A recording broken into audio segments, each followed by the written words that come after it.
वलम यकुल लहू कुफुवन अहद। अच्छा, इससे पहले हमने पियाजे पढ़ा। पियाजे की थ्योरी की कुछ चीज़ें इस तरह है जो कि स्पेसिफिकली वाइगास के जो है वो उसको क्रिटिसाइज करता है, और वो उसको अपनी थ्योरी में कुछ ऐसी चीज़ें हैं जो वो देते हैं।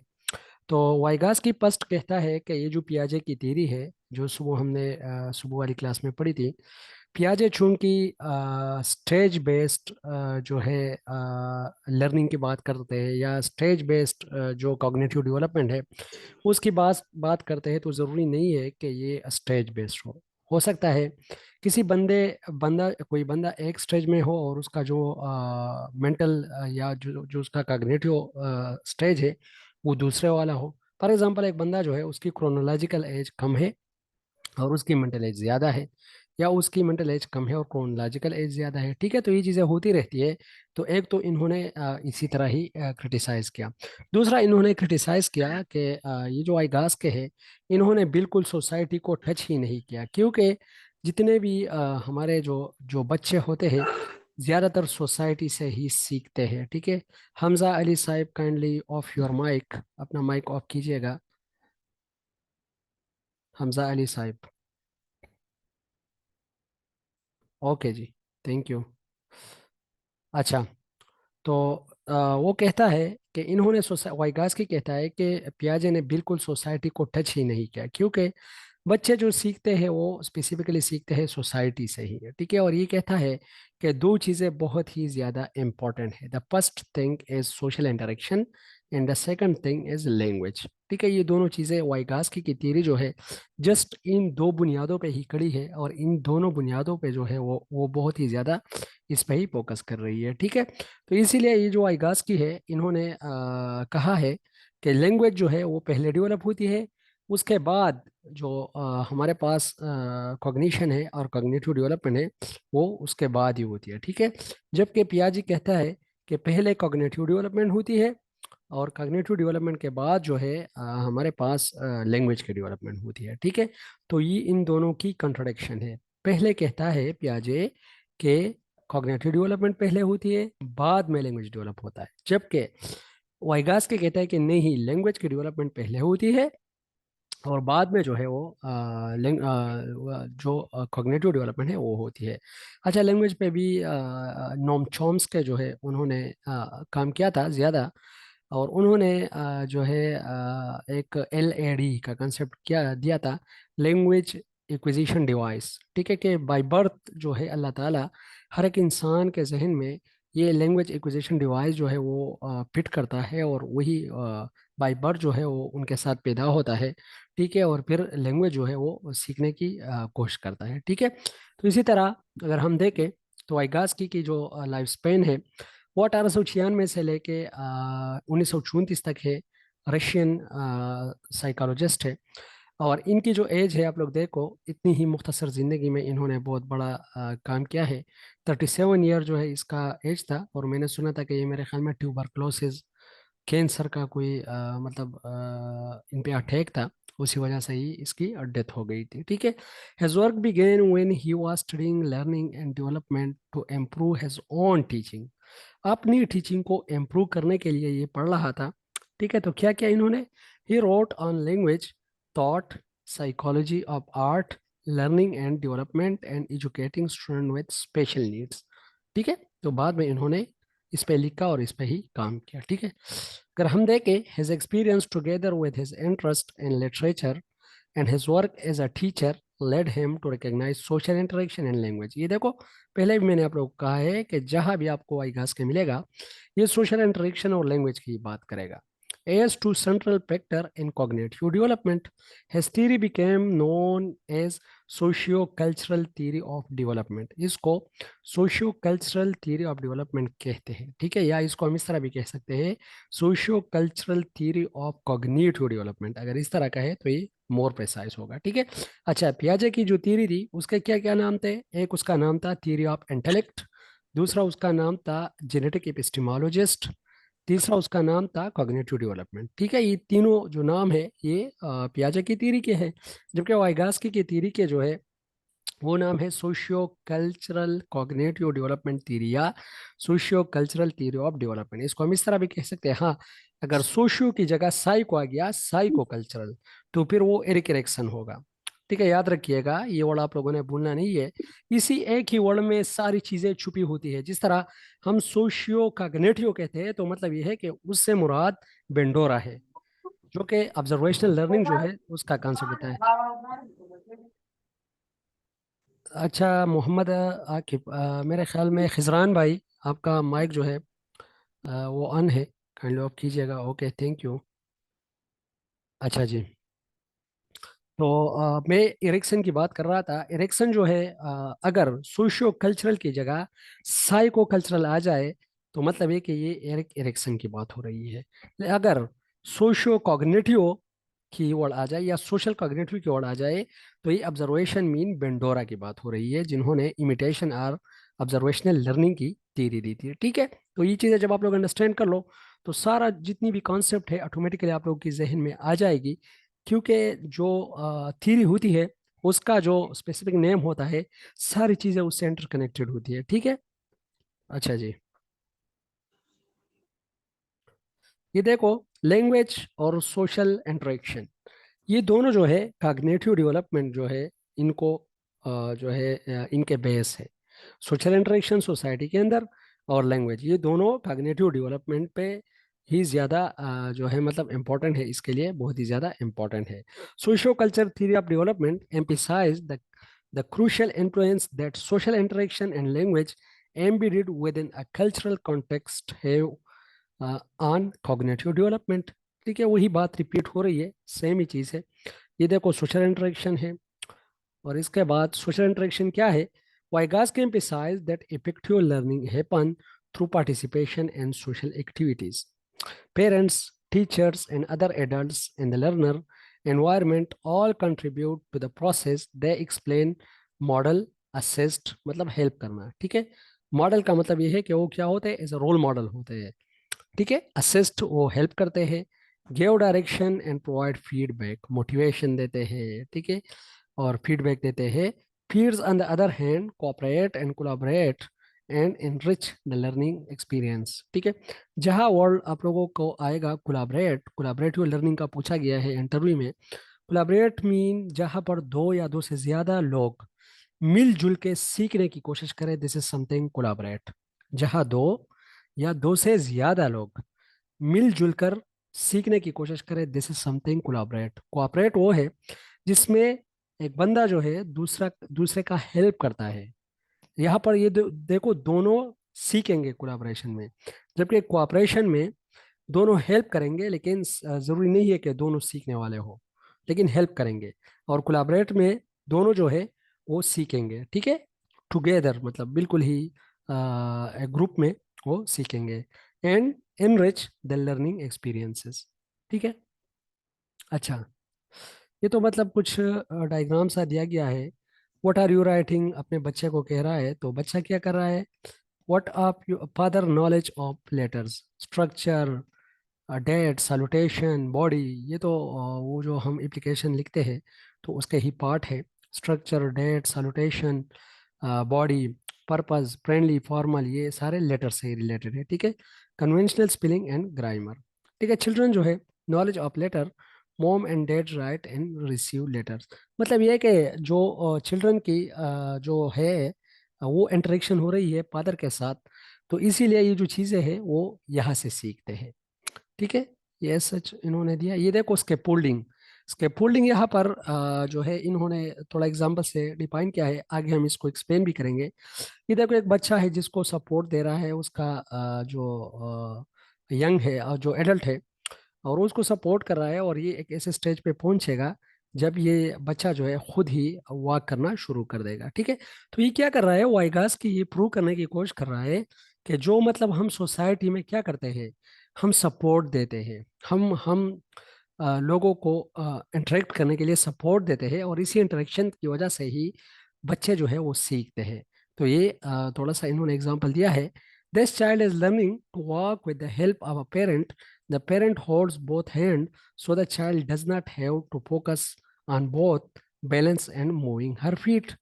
ठीक है। soon this child will be able to walk and run by herself, खुद ही मतलब ये क्या करेगी फिर, ये वॉक करेगी। ठीक है।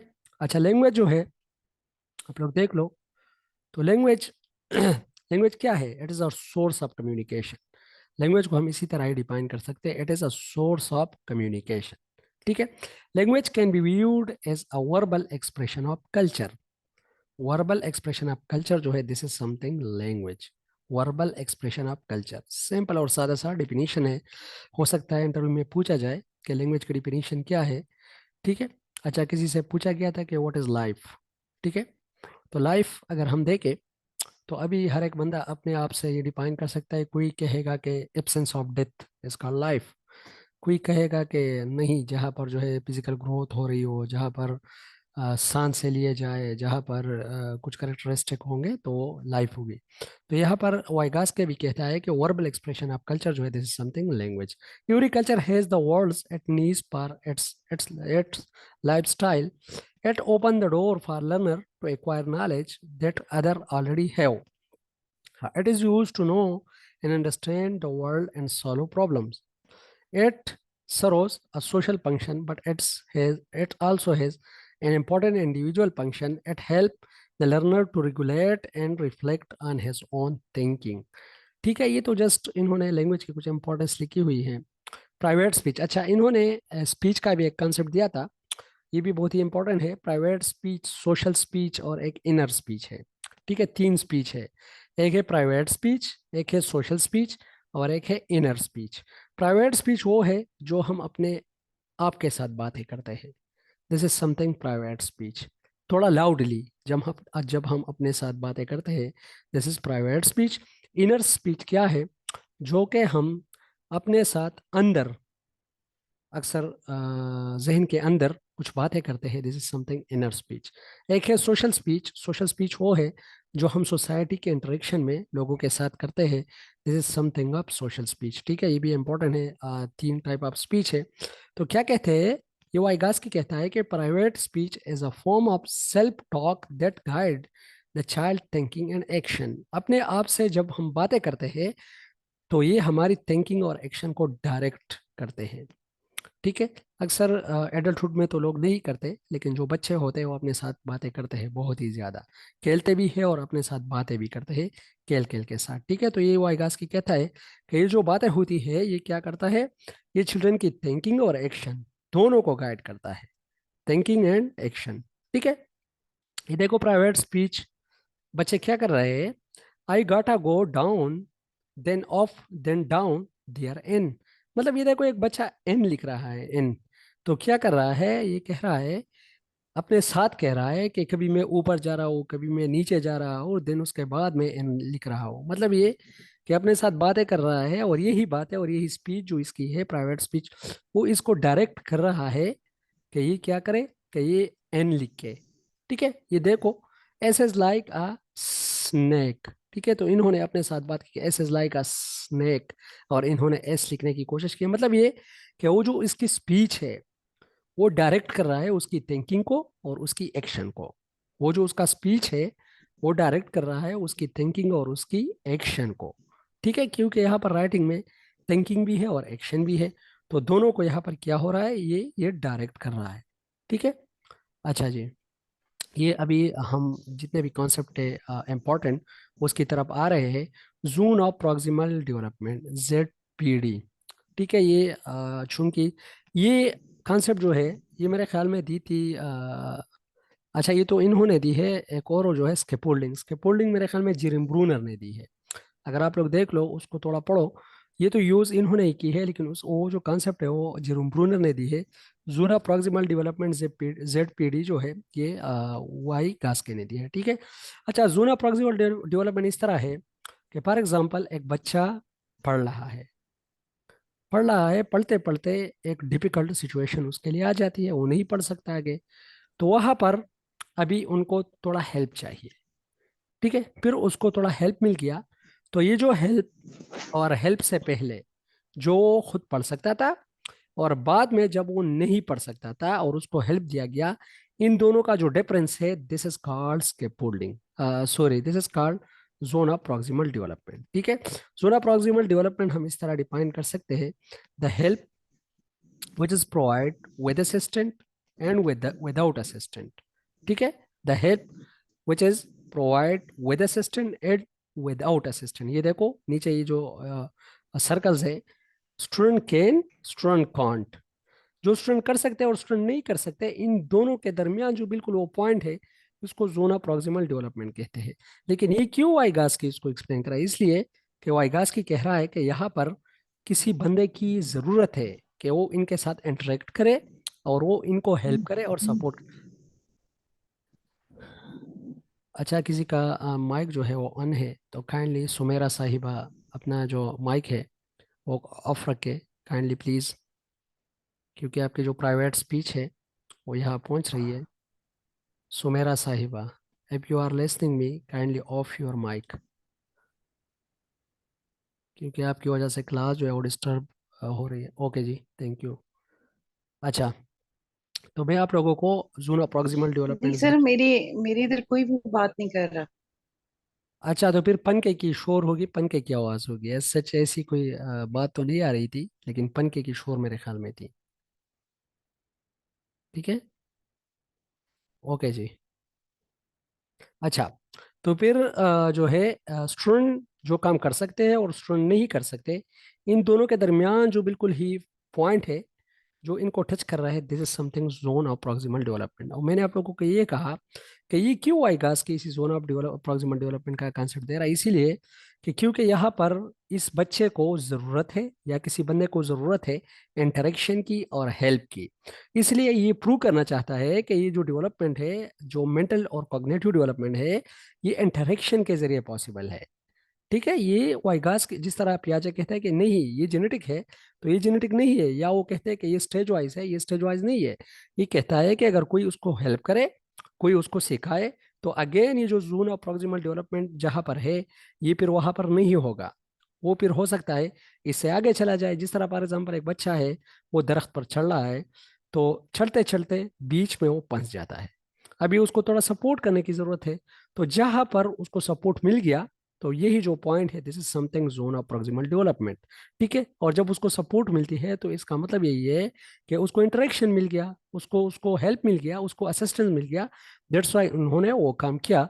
और वो यही वो पॉइंट था जो कि वाइगास की जो है वो एक्सप्लेन करने की कोशिश कर रहा है कि इंसान इसी दुनिया में जब रहता है तो उसकी इंटरेक्शन होती है, और जब उसके इंटरेक्शन आ जाते हैं तो वो चीज़ें सीखने की कोशिश करता है, उनकी कॉग्निटिव डेवलपमेंट होती है। ठीक है, ये देखो, ये जोन ऑफ प्रॉक्सिमल डेवलपमेंट है जहां पर एक्चुअल लेवल जो है बच्चे की, और जहां पर लर्निंग कर रहा है, मतलब लर्निंग की तरफ जा रहा है लेकिन लर्न नहीं कर सकता। तो ये जो बिल्कुल ही डिस्टेंस है, ये देखो आप लोग, ये जो खरो बना हुआ है, this is zone of proximal development. ठीक है, अच्छा, जोन ऑफ एक्चुअल डेवलपमेंट और एक है zone of proximal development. Actual development वो है जहां पर एक बच्चा बगैर हेल्प के कोई एक्टिविटी अंजाम दे सकता है या दे सकती है। जोन ऑफ एक्चुअल डेवलपमेंट वो है जहां पर बच्चे को हेल्प की जरूरत नहीं है, वो कर सकता है। जोन ऑफ प्रॉक्सिमल डेवलपमेंट वो है जहां पर बच्चे को हेल्प की जरूरत है। ठीक है, zone of actual development wrapper in which the child may perform at a certain level of competency and she or he may not immediately profession at it. ठीक है, मतलब वो कर सकता है। अच्छा, जोन ऑफ प्रॉक्सिमल डेवलपमेंट जो है report to the difference between what the child accomplished done and what he or she can't accomplish with guidance of another। अच्छा, can't नहीं, can था। refer to the difference between what the child accomplish alone and what he or she can accomplish with guidance of other another। ठीक है, एक काम जो वो खुद कर सकता है अकेले में, और फिर उसके बाद वो फंस जाता है, तो फिर उसको किसी गाइडेंस की जरूरत होती है। तो ये वही जोन है, मैंने आप लोगों को पहले भी समझाया, उसको हम जोन ऑफ प्रॉक्सिमल डेवलपमेंट कहते हैं। ठीक है, ये देखो, the know what I can do by myself zone of proximal development है, the unknown what I can do at all. ये और ये जो बीच में है, ये जोन ऑफ प्रॉक्सिमल डेवलपमेंट है। What I can do with the help of someone else, the learning space. यहाँ पर एक लर्निंग स्पेस है, मतलब वो नहीं कर सकता, उसको हेल्प चाहिए। अच्छा, व्हाट इज स्कैफोल्डिंग? स्कैफोल्डिंग का कंसेप्ट जो है ये बेसिकली यूज तो यहाँ पर हुआ है, लेकिन याद रखिएगा ये पेपर में भी आया था कि ये किसने दिया है, तो ये जेरेम ब्रूनर ने दिया है। ठीक है, ये जो है एस सच वाइगास्की ने नहीं दिया, लेकिन वाइगास्की ने इनको यूज किया है। और मेरे ख्याल में उन्होंने एक कंसेप्ट दिया था स्पाइरल करिकुलम का, जेरोम ब्रूनर ने।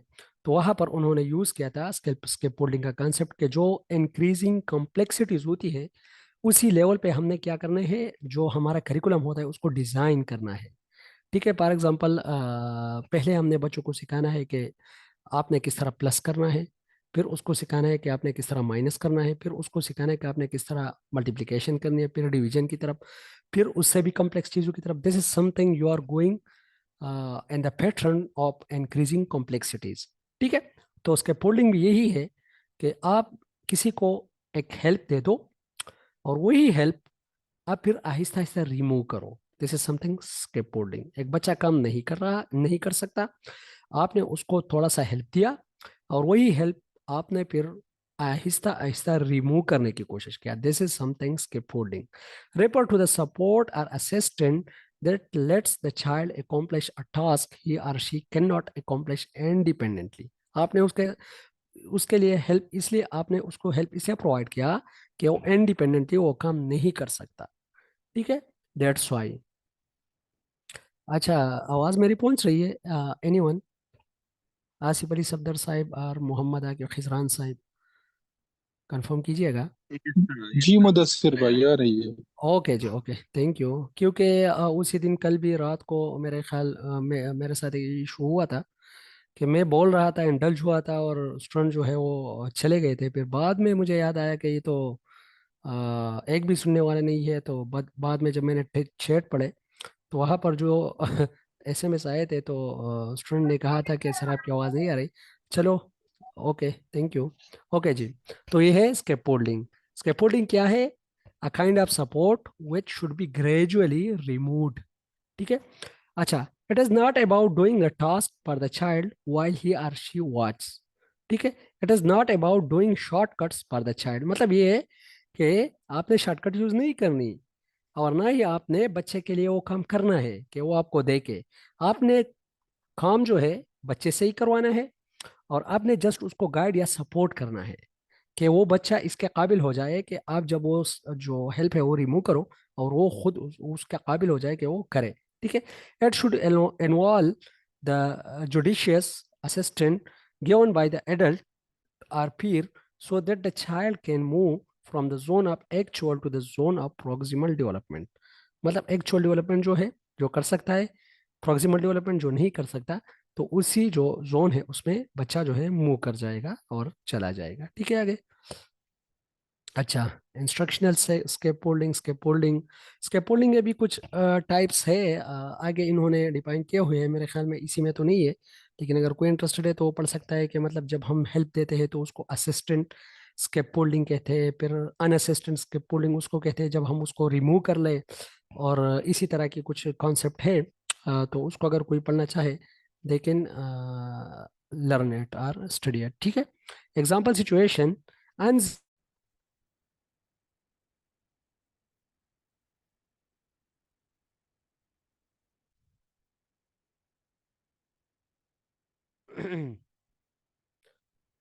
अच्छा जी, उस्मान भाई और लोग जितने भी है मेरे ख्याल में डिस्कनेक्ट हो गया नेट की वजह से। अगेन कनेक्ट तो हो गया। अच्छा, आवाज़ मेरी पहुंच रही है?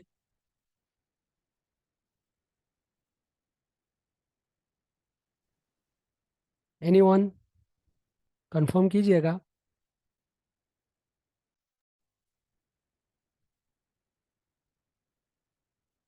अच्छा जी। हेलो जी, एनीवन, आवाज़ मेरी पहुंच रही है? जी मुदस्सिर भाई आ रही है आपकी। अच्छा अच्छा, मेरे ख्याल में बीच में कुछ नेट का मसला आ गया, दैट्स वाई वो जो कंसिस्टेंसी थी वो हमारी ब्रेक हुई। चलो, शुक्र है कि अगेन जो है ये कनेक्ट हुआ खुद ही। ओके जी, मैं शेयर कर रहा हूँ। जहाँ तक हमने पढ़ा था वही सही हम स्टार्ट लेंगे। ओके, अच्छा चीज़ें।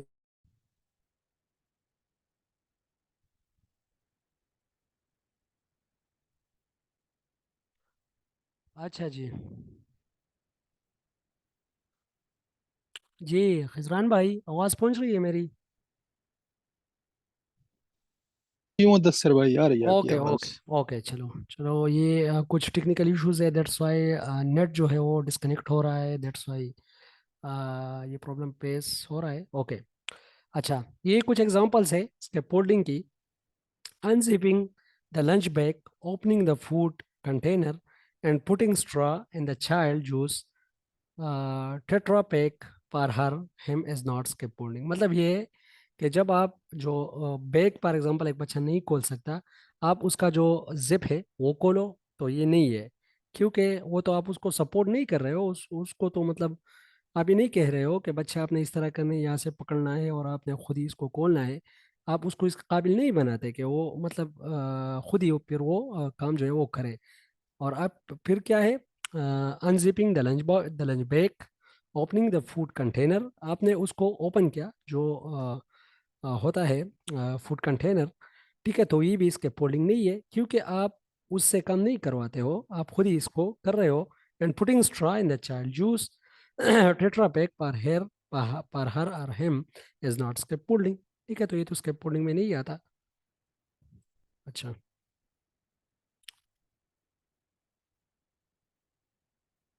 एग्जाम्पल ये कुछ है, आगे इम्प्लीकेशन जो है ये थोड़ा इंपॉर्टेंट है।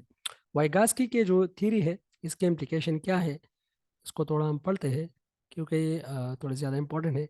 Adult and peers are critical to the learning process through scaffolding. ठीक है, ये देखो, अगर हमें स्केप फोल्डिंग का पता चला तो इसका मतलब यही है कि ये जो स्केप फोल्डिंग है, इसको हम एडल्ट और फिर जो होते हैं उसकी लर्निंग में हम इसको यूज़ कर सकते हैं। क्योंकि पहले तो हमें पता नहीं था कि स्केप फोल्डिंग क्या होती है। अभी अगर एक बच्चा पन जाता है तो हमने उसको जो है फिर डिमोटिवेट नहीं करना, उसकी स्केप फोल्डिंग करनी है, और फिर आहिस्ता आहिस्ता उसी जो हेल्प है उसको रिमूव करनी है, बच्चा सीख जाएगा। असिस्टेड लर्निंग, ये देखो, असिस्टेड लर्निंग या असिस्टेड स्केपफोल्डिंग, ये भी स्केपफोल्डिंग का ही एक टाइप है। Providing strategic help in the initial stages. ठीक है, इनिशियल स्टेजेस में जो हम हेल्प करते हैं स्टूडेंट की, तो ये कहता है कि वही हम कर सकते हैं क्लास के अंदर। Initial stages of learning gradually diminishing as student gain independence. Teaching in the zone, not too hard, not too easy, but just right. ठीक है, teaching in the zone, not too hard, not too easy, but just right. ठीक है, अच्छा जी, आगे हम थोड़ा कॉलबर को भी थोड़ा टच करते हैं। अगर डिस्कनेक्ट हुआ बीच में, चलो टाइम तो ज़्यादा, इंशाल्लाह इसको कवर कर लेंगे, ऐसा जितनी बड़ी थियरी नहीं है। ये देखो, तीनों जो थियरीज है ये इंटर कनेक्टेड है। दैट्स वाई पियाजे, वाइगास्की और कोहलबर्ग, अगर आप लोग इन तीनों को एक ही कंसिस्टेंसी में समझो, तो मेरे ख्याल में जितनी भी चीज़ें हैं वो आप लोग के लिए बिल्कुल ईजी होगी। क्योंकि इसको फिर रट्टा करना या रूट मेमोराइजेशन में इसको याद करना, ये थोड़ा डिफिकल्ट होता है। ठीक है। अच्छा, कोहलबर्ग जो है, इसकी उम्र मेरे ख्याल में 59 ईयर की थी, और इन्होंने लास्ट में फिर खुदकुशी भी की थी। और इन्होंने एक्सक्यूज मी सर। जी जी। एक्सक्यूज मी सर, ये एक पॉइंट बताना चाह रही हूँ। जी जी ये जो बिल्कुल। वगास्की की theory है, इसमें एक पॉइंट मोर नॉलेजेबल अदर भी था। जी जी तो जी, एम एम के इस ओ। तरह, जी, तो वो अच्छा, मस्ट है, मतलब जो हमें सिखाएगा वो हमसे जरूरी है कि वो नॉलेज में एजुकेटेड या ज्यादा, मोर एक्सपीरियंस्ड या, मतलब नॉलेज में वो हमसे ज्यादा होना चाहिए। जी जी जी, very good sir. Very good. अच्छा, इसमें एक पॉइंट बहुत ही वैलिड पॉइंट था, एम के ओ का कंसेप्ट भी इन्होंने दिया था, मोर नॉलेजेबल अदर। ठीक है, और इसका मतलब यही है कि जो उसके पुलिंग करेगा, जाहिर बात है वो हमसे नॉलेज में ज़्यादा होगा। तो more knowledgeable other, M K O का कंसेप्ट भी इसके पोल्डिंग, सॉरी, ये वाइगास के नहीं दिया है। ठीक है, वो तो मेरे ख्याल में इजी है, नाम से भी आप लोगों को याद हो जाएगा, मोर नॉलेजेबल अदर। एक ऐसा बंदा जो नॉलेज में और एक्सपीरियंस में आपसे ज़्यादा हो, उसको हम मोर नॉलेजेबल अदर कह सकते हैं। ठीक है, okay, thank you for sharing your valid point. ठीक है, कोलबर्ग जो है, मैंने कहा कि इनकी जो उम्र थी वो 59 ईयर थी, और इन्होंने फिर लास्ट में क्या की, खुदकुशी की। कोई दरिया में इन्होंने मेरे ख्याल में छलांग लगाया था, और फिर उसकी डेथ हो गई थी।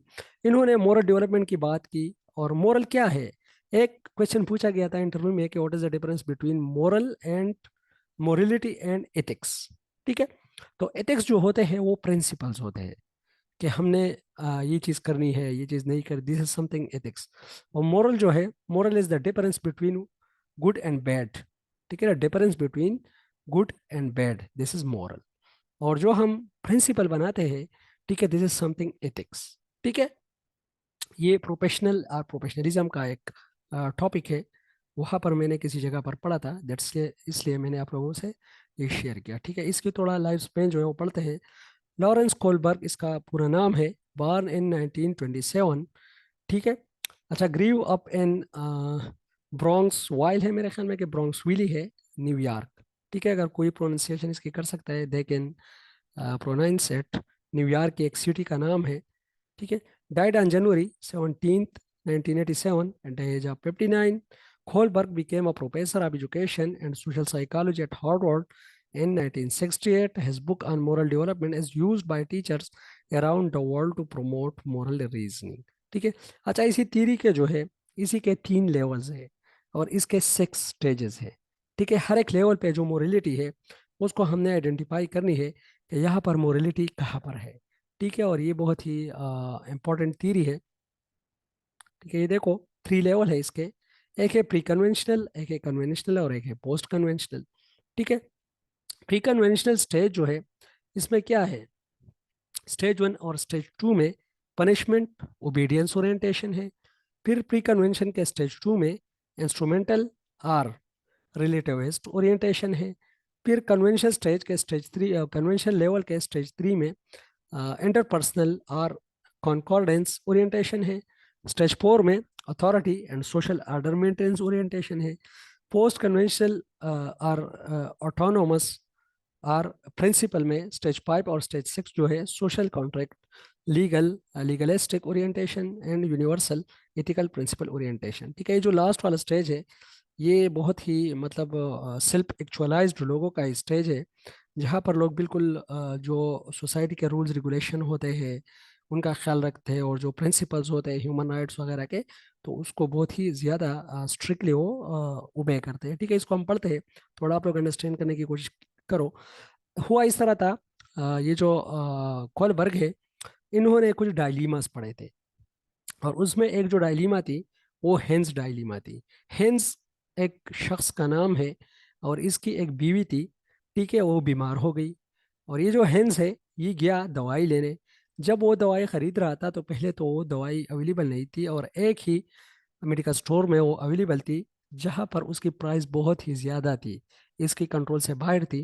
ठीक है, तो वहाँ पर इन्होंने वो जो है क्या किया, उसके लिए कुछ ऑप्शन थे। या तो होना ये चाहिए था कि वो चोरी कर ले उसी दवाई को, क्योंकि वहाँ पर अपनी बीवी की ज़िंदगी जो है वो बचानी थी, या वो जो सोसाइटी के रूल्स रेगुलेशन है उसका ख्याल रखे, और बिल्कुल ही बेशक उसकी जो बीवी है वो बेशक मर जाए लेकिन उन्होंने चोरी नहीं करनी। थर्ड, या वो दुकानदार, वो जो मेडिकल स्टोर वाला है, उसको मार दे और वहाँ से दवाई लाए और अपनी बीवी को बचाए। तो बहुत ज़्यादा वो मोरल डायलीमा जो है उसका शिकार हो गया। ठीक है, तो मोरल डायलीमा क्या होती है, स्पेसिफिकली मोरल डायलीमास जो है, these are the condition which make you confuse that what to do, कि आपने क्या करना है। जब आप कंफ्यूज हो जाओ कि आपने किस साइड पे जाना है, दिस इज समथिंग मोरल डायलीमास। ठीक है, आप फैसला नहीं कर रहे, आपके लिए फैसला करना बहुत ही मुश्किल होता है। ठीक है, वो कहते हैं कि फॉर एग्जांपल एक दरिया है और उसमें लोग मर रहे हैं, एक आपका बाप है, एक आपकी माँ है, और एक आपकी जो है बीवी है, तो आपने किसको बचाना है। तो अभी तो ये मोरल डायलीमा है। ठीक है, क्योंकि मोरल डायलीमा ऐसे डायलीमास होते हैं जहां पर आपके लिए ये बहुत ही मुश्किल होता है कि आप डिसीजन लो। लेकिन मोरल डायलीमा के लिए फिर जो डिसीजन लेते हैं तरीका यूज होता है, उसको हम मोरल रीजनिंग कहते हैं। इन्होंने फिर मोरल रीजनिंग का कॉन्सेप्ट जो था वो भी दिया था। तो मोरल डायलीमास और मोरल जो है रीजनिंग, ये दोनों कॉन्सेप्ट भी कोलबर्ग ने दिए थे। ठीक है, अच्छा, प्री कन्वेंशनल स्टेज जो है, in this stage, kids learn a fear of punishment and obedience, self-interest, ठीक है, usually occur in early childhood development। ठीक है, यहाँ पर क्या होता है, बच्चे इसलिए रूल रेगुलेशन का ख्याल रखते हैं कि उनको पता है कि हमें पनिशमेंट मिलेगा। ठीक है, बच्चे ओबे रहते हैं, ओबीडियंस करते हैं, इसीलिए कि उनको पता है कि उनको पनिश्ड किया जाएगा, उनको पनिशमेंट मिलेगी। दैट्स वाई जो बच्चे होते हैं वो रूल रेगुलेशन का ख्याल रखते हैं। ठीक है, ये देखो, ओबीडियंस एंड पनिशमेंट, ये फर्स्ट स्टेज है। Earliest stage of moral development common in young children, they see rules as fixed and absolute। यहाँ पर जो मेन पॉइंट है ये है मोरलिटी एज एक्सटर्नल। ये देखो, मेन पॉइंट इस स्टेज का यही है कि मोरलिटी जो है वो एक्सटर्नल है, मतलब बाहर से उनको सिखाया जाता है।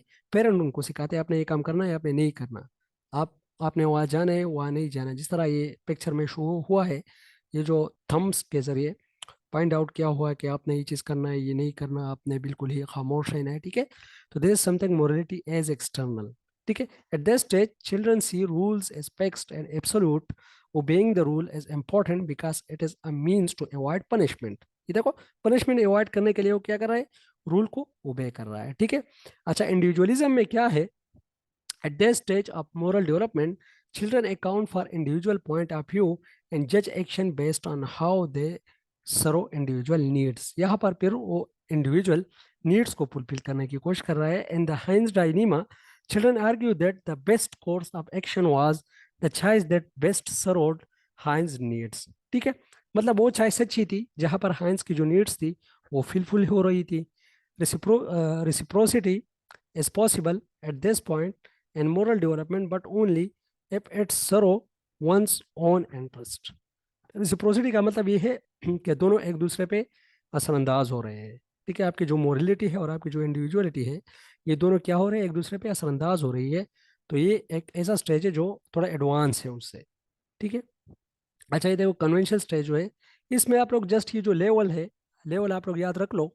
एज सच जो मोटे मोटे पॉइंट है वो आप लोगों ने याद रखने हैं, इतने ज़्यादा इसमें डिटेल में जाने की ज़रूरत नहीं है। ये देखो, इसी स्टेज में क्या है, teens learn to conform to other rules, laws are upheld usually occur around middle school। ठीक है, तो ये क्या है, कन्वेंशनल मोरलिटी है। तो कन्वेंशनल मोरलिटी में गुड बॉय, गुड गर्ल्स